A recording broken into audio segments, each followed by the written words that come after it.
Hey guys, good morning, welcome back our new blog. कैसे हैं आप सब? आई होप आप सब बहुत अच्छे होंगे और मैं भी अच्छी हूँ। तो आज की सुबह हो गई और लेकिन काफी दिनों बाद हुई है क्योंकि मैंने आप सबके साथ कोई ब्लॉग ही शेयर नहीं किया। रीजन अभी मैं आपको बताऊंगी। उससे पहले मैं कर लेती हूँ पूजा करने के बाद फिर मैं जाऊंगी अपनी स्टडी टेबल के पास और सबसे पहले मैं लूंगी मैथ की क्लास कंप्लीट करने के बाद फिर मैं पढ़ूंगी जीएस, क्योंकि यही मेरा डेली रूटीन है स्टडी करने का। सुबह सुबह मैथ पढ़ती हूँ और उसके बाद फिर जीएस बाकी चीजें पढ़ना स्टार्ट करती हूँ। दोपहर में रीजनिंग पढ़ती हूँ और इंग्लिश वगैरह का भी दोपहर में ही क्लास ले लेती हूँ। और आज 3 या 4 दिन हो गए हैं। इससे पहले मैंने 3 से 4 दिन से कोई वीडियो शेयर नहीं किया आप लोगों के साथ। रीजन ये था कि मेरे हस्बैंड गाँव गए थे, अभी वापस आ गए और साथ में दीदी भी आई हैं और मेरी भांजी भी है, साथ में मेरे छोटे ससुर जी, बड़े ससुर जी, सारे लोग गांव गए थे। वो सारे लोग वापस आ गए।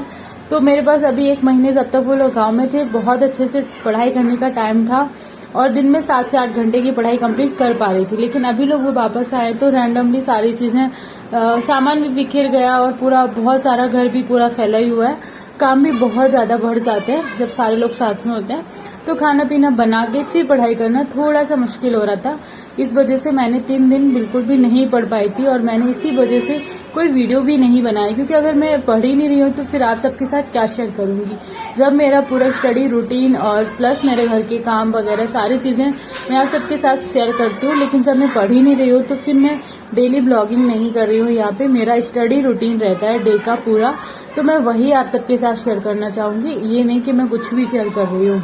लेकिन आज मेरा पूरा मैंने प्लान कर लिया था सुबह से ही कि मैं पूरे दिन का ही रूटीन अपना कंप्लीट करूंगी, क्योंकि इतना अगर गैप करूंगी तो एसएससी सीजीएल का भी एग्जाम सर पे ही आ गया, क्योंकि एसएससी सीजीएल की वैकेंसी आ गई है और उनकी लास्ट डेट 21 जुलाई और 22 जुलाई के लगभग ही कुछ है।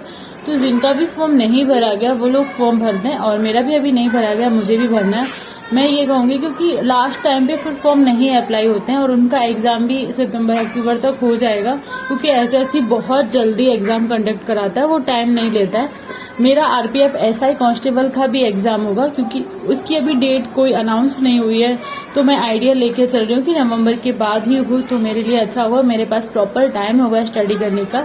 और रही बात एसएससी सीजीएल की, तो मैं 1 साल से जितनी भी पढ़ाई कर रही हूँ उसको ही फोकस करूंगी। और अभी थोड़ा सा टाइम है, 2 महीने में कुछ नहीं पढ़ा जा सकता है, तो मैं रिवीजन अच्छे से करने की कोशिश करूंगी।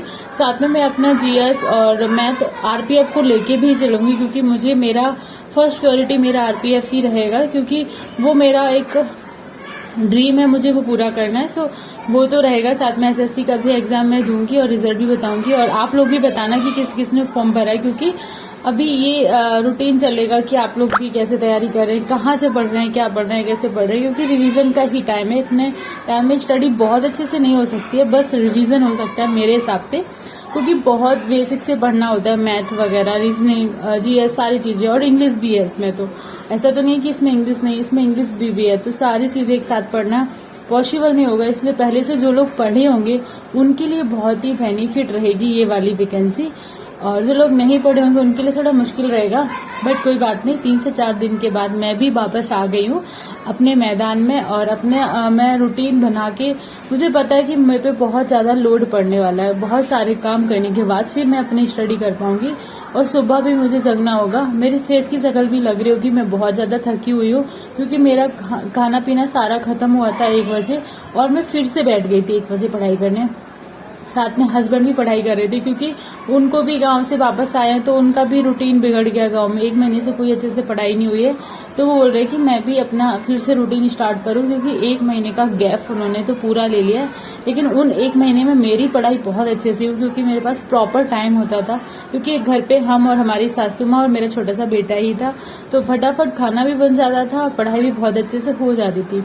लेकिन अभी सारे लोग आ गए हैं तो घर में भी बहुत सारे काम, और साथ में दीदी की छोटी सी बच्ची भी है, मतलब मेरी भांजी भी है, तो उसकी भी थोड़ी सी मदद करना, उसको खिलाना पिलाना, उसको खिलाना, मतलब बहुत सारे ऐसा होता है कि उसके टाइम भी थोड़ा सा टाइम स्पेंड करना ही होगा, क्योंकि वो भी काफी टाइम बाद आई, 1 साल बाद आए हैं और वो भी अभी थोड़ी सी बड़ी हो रही है, तो उसके लिए भी हर चीज को ऐसा